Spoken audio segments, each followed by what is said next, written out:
Həzrəti Nuh əleyhissalamın zamanında bir xanım gəlir Həzrəti Nuhun yanına və deyir ki, mənim övladım nakam dünyasını dəyişdi. Həzrəti Nuh əleyhissalam soruşur ki, oğlun nə qədər yaşadı? Yadımda deyir ki, bir neçə əsr. Yəni bizim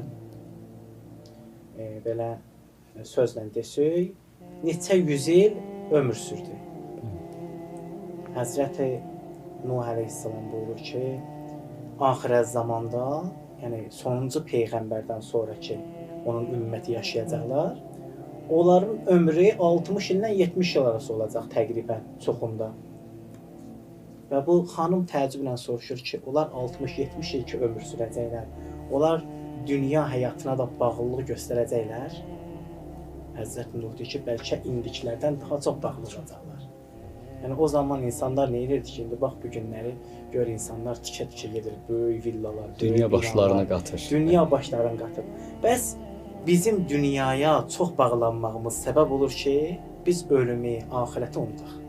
Təşəkkür edirəm, çox gözəl Sağ olun. buyurdunuz.